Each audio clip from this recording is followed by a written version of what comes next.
जय श्री राम। योगेश अनंत काले का सभी सुनने वालों को प्यार भरा नमस्कार। मित्रों, अगर मेरा कंटेंट आपको अच्छा लगता है तो लाइक शेयर सब्सक्राइब करना ना भूले।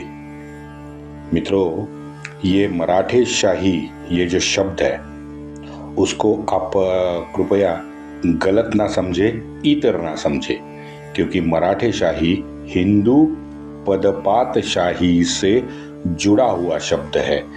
इसको अलग कर ही नहीं सकते। थोड़ा सा उसके लिए नए श्रोताओं के लिए मैं रिकैप देना चाहता हूं, 1-2-3 मिनट में। शुरुआत होती है 1674 से। 1674 में हिंदू पदपातशाही का बीज श्री शिवराय ने बोया। 1680 में श्री शिवराय के महानिर्वाण तक उन्होंने 1528 से चली आ रही इस मोमेडियन शासन की जो नींव थी वो पूरी तरह से उखाड़ दी थी। 1680 से श्री शंभुराजे की निर्मम हत्या करने तक, यानी 1679 तक, 1689 तक औरंगजेब पूरी तरह से हिंदुस्तान में निर्वासित बन गया था। हिंदुस्तान पे हुकूमत करने का मोमेडियन का सपना यहाँ पे दफन हो चुका था। 1679 से 1700 तक, यानी 11 साल तक धर्मांध की टोलियों ने अपने अस्तित्व को बचाने की नाकाम कोशिशें पूरे हिंदुस्तान भर जारी रखी थी। 11 साल राजा राम महाराज जैसे श्री शिवराय के द्वितीय पुत्र ने हिंदू पदपातशाही को जिंदा रखने का काम किया। सन 1700 में उनके मृत्यु के बाद माता रानी तारामती बाई ने 7 साल तक प्रयत्नों की पराकाष्ठा की। हिंदू पदपातशाही को सफल नेतृत्व ताराबाई ने प्रदान किया। 1707 में क्रूरात्मा औरंगजेब का कत्ल करके क्या कहते हैं, 750 साल से चला आ रहा ये मोमेडियन वर्चस्ववाद जो था वो पूरी तरह से खुलदाबाद में दफन हो गया। 1713 में फिर शाहू महाराज आ गए। शाहू महाराज ने पूरे भारत भर इस बिखरे हुए हिंदू समाज को अपने नेमस्त सर्वसमावेशक स्वभाव से सभी को एक साथ जोड़ने का काम किया है। अब शाहू महाराज, उनके जीवनी में जो गुण दोष थे उसको हम छोड़ देते हैं, क्योंकि हमारा कैनवास बड़ा है, हिंदू पदपातशाही का कैनवास है। उसमें व्यक्ति विशेष के गुण और दोष को हम छोड़ देते हैं। लेकिन शाहू महाराज की दूरदृष्टि और अनुभवी नजरों ने बालाजी विश्वनाथ को हिंदू पदपातशाही का पेशवा चुना। बालाजी विश्वनाथ की राष्ट्रवादी सोच ने पुनः हिंदू पदपातशाही को संजीवनी देने में महत्वपूर्ण भूमिका निभाई है, ये हम भूल नहीं सकते।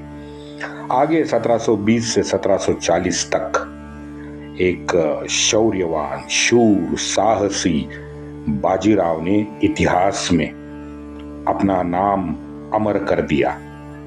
बाजीराव ने हिंदू वर्चस्व को भारत में पुनर्स्थापित करने का काम किया। उनके साथ साये की तरह जीवन भर उनके बंधु रहे, जिनका नाम था चिमाजी अप्पा। अपने पराक्रम और अपने उत्कृष्ट नियोजन का दूसरा नाम चिमाजी अप्पा बने। 1740 में इन दोनों के दुर्दैवी निधन के बाद उनके सुपुत्र आए, बालाजी बल्लाळ, यानी नाना साहेब। नाना साहब ने तो कमाल कर दिया। हिंदू पदपातशाही के यश को शिखर तक पहुंचाने का काम नाना ने किया।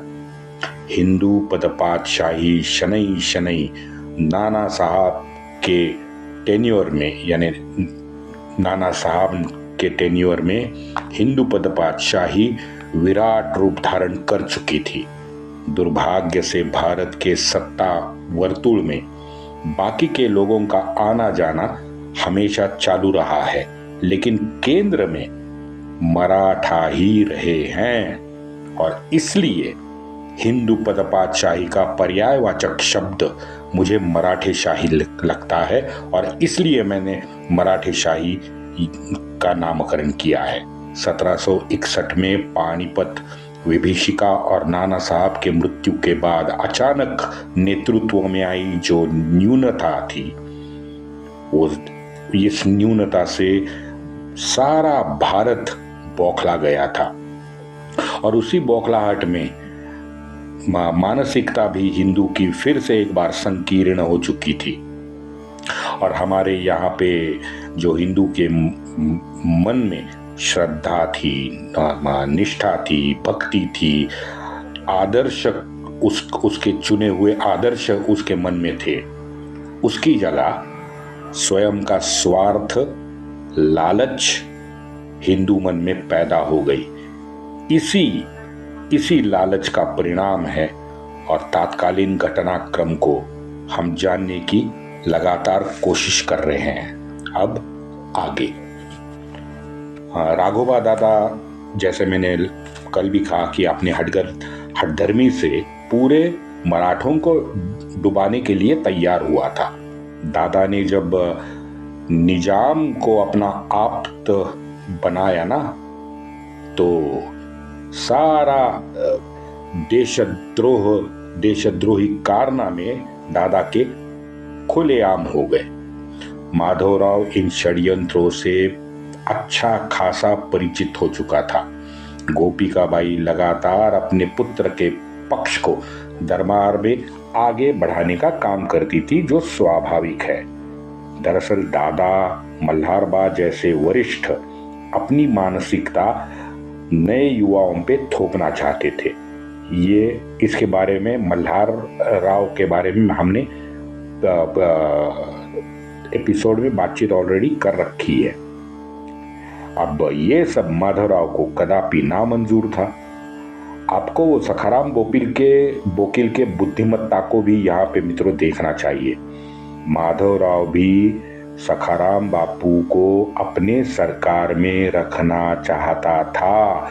उसके षड्यंत्र से वो परिचित था, तभी उसकी बुद्धिमत्ता को देख के माधवराव बापू को अपने सरकार में रखना चाहता था, क्योंकि उसके कर्तृत्व का उपयोग वो हिंदू पदपातशाही के लिए करना चाहता था।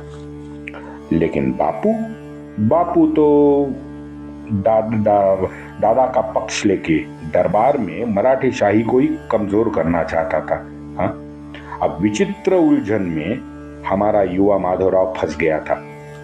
वहीं अगर गोपिकाबाई को देखे तो गोपिकाबाई के आग्रह पर माधवराव ने त्र्यंबक पेठे को प्रमुख अधिकारी बना डाला। त्र्यंबक राव की निस्पृह और निडरता पूरे महाराष्ट्र में ये थी, लोगों को परिचित थी और उसकी ख्याति भी उनकी थी।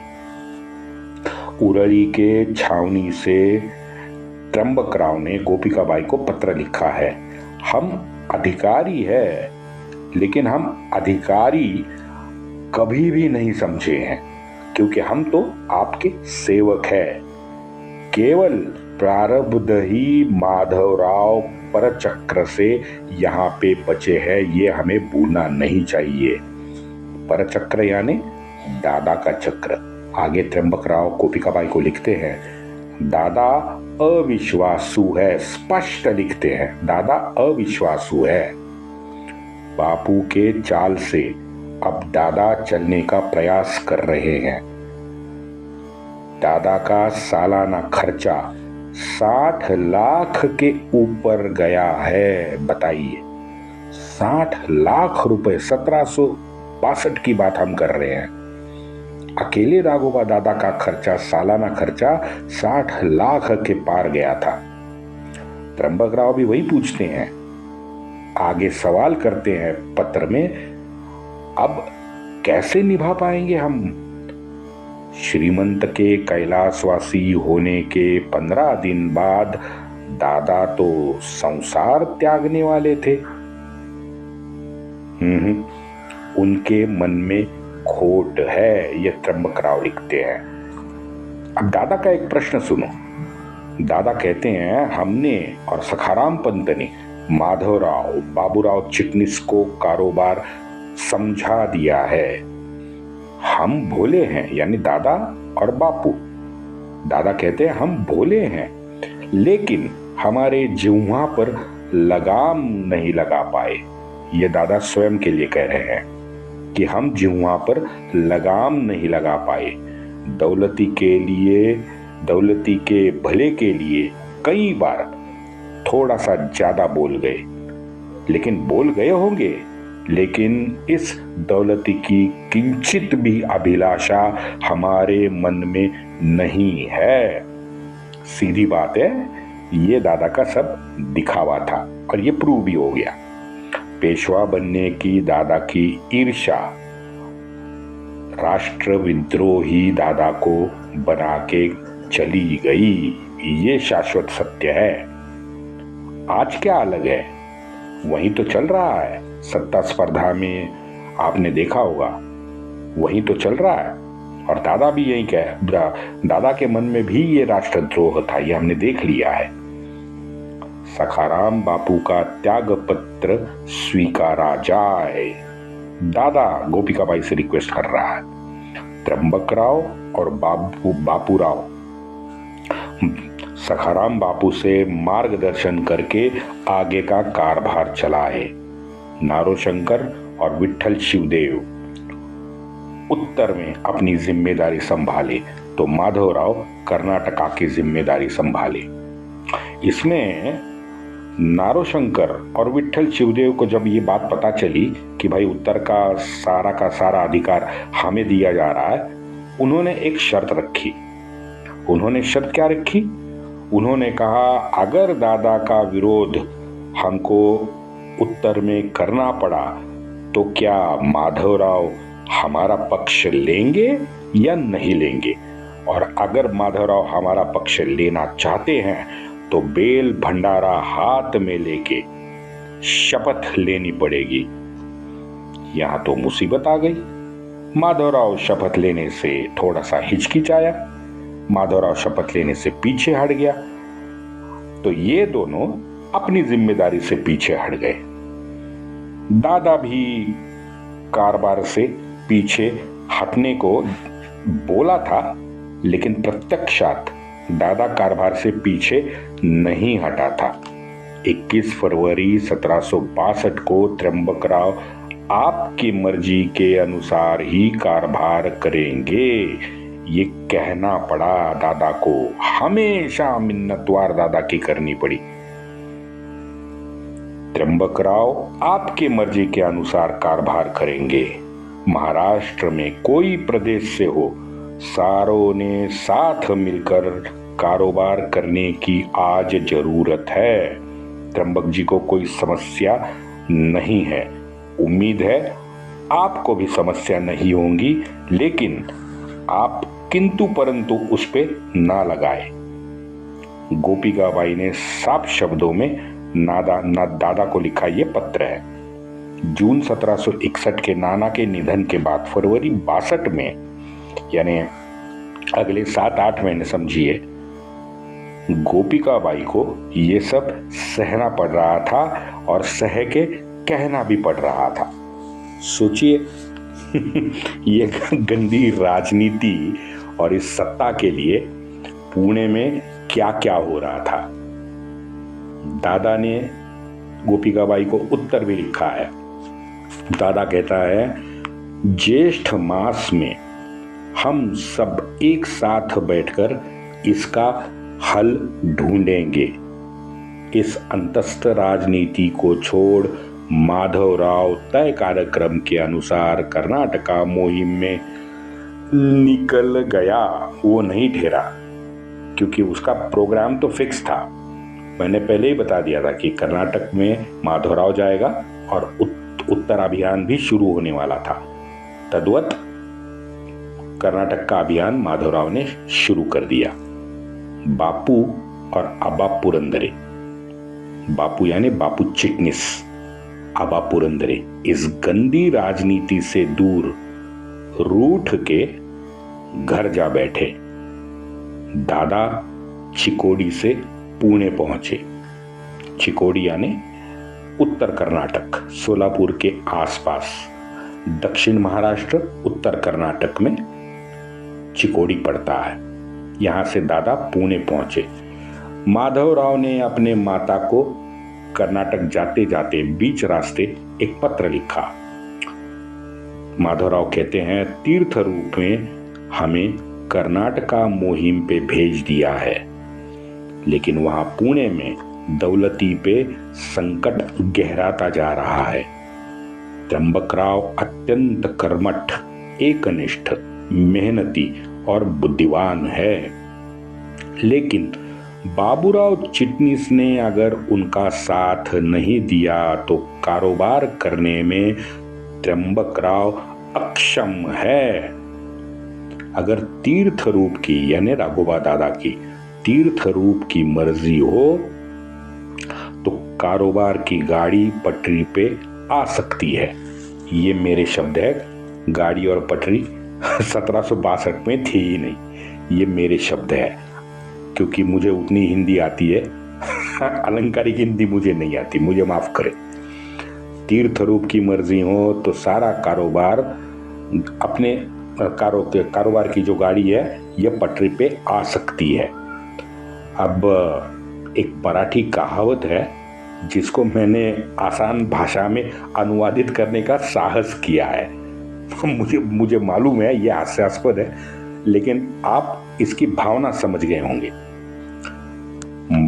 माधवराव आगे लिखता है, मल्हारबा भी यहाँ आए हुए हैं, वे इसमें और पेच खड़ा करेंगे पुणे में। आप सतर्क होके इन दोनों विषयों में पूर्ण विचार करें। मल्हारबा दादा के कहने पर 1762 के मित्रों मार्च में पुणे छोड़ के अपने पैतृक गांव वाफगांव निकल गए। 71 साल की उनकी उम्र थी, बताइए। घोड़े पे बैठने में वो अक्षम हो गए थे, फिर भी राजकारण पुणे में बैठ के करना था। अब इतना बवाल हो गया तो वाफगांव निकल गए। वहां मुहिम कर्नाटका में थी तो गोविंदराव और गोपालराव पटवर्धन का साथ तो माधवराव को मिलना ही था। आज 20 साल से, क्योंकि ये पटवर्धन मराठे शाही की अथक सेवा करने वाले एक प्रमुख घराने के तौर पे वहां पे खड़े थे, लेकिन दुर्भाग्य देखो, इन पटवर्धनों को अपना खुद का एक भी मजबूत ठिकाना महाराष्ट्र में आज 20 साल के बाद भी नहीं मिला था। गोविंदराव मीरज और सांगली को अपना स्थायी ठिकाना बनाने के लिए बहुत आग्रही था और बहुत सालों से कोशिश भी कर रहा था। फरवरी 62 में वो समय आया जिस समय गोविंदराव को मीरज और सांगली बहाल कर दिया गया। लेकिन अब यहाँ पे नया पेच देखो। फरवरी 62 में मीरज खुद माधवराव के ससुर जी शिवाजी बल्लाळ जोशी के आधिपत्य के में था। अब ससुर जी मीरज और सांगली का 1 इंच पटवर्धन को नहीं देना चाहते थे, बताइए। वो कर्नाटका के बीच रास्ते माधवराव को स्वयं फिर लौट के मीरज आना पड़ा, मीरज सांगली आना पड़ा। ससुर जी को बड़े मिन्नतवार करके माधवराव ने वहां से मीरज से निकाला। बात तो बहुत छोटी है, लेकिन अगर राजसत्ता दुर्बल हो तो किस प्रकार के समस्याओं का पहाड़ भी बन सकता है, इसका यह उदाहरण है। वैसे राज्य प्रमुख के मौन और नकारतेपन में 10 साल में क्या क्या गुल खिलाए हैं, ये हम प्रत्यक्षदर्शी हैं, सब जानते हैं। जैसे ही गोविंदराव पटवर्धन के आधिपत्य में मीरज और सांगली आ गए तो उन्होंने एक ऐसा मजबूत किला बना डाला कि आज तक सांगली महानगर पालिका के सभी ऑफिसेस, सभी डिपार्टमेंट उसी किले में चलते हैं। आपको अंदाजा आया होगा कितना मजबूत किला गोविंदराव पटवर्धन ने 1762 में बनाया था। माधवराव ने अपने पक्ष को बल देने की शुरुआत गोविंदराव को सांगली बहाल करने से की थी। देखते हैं आगे क्या हुआ दोनों पक्ष में। वंदे मातरम।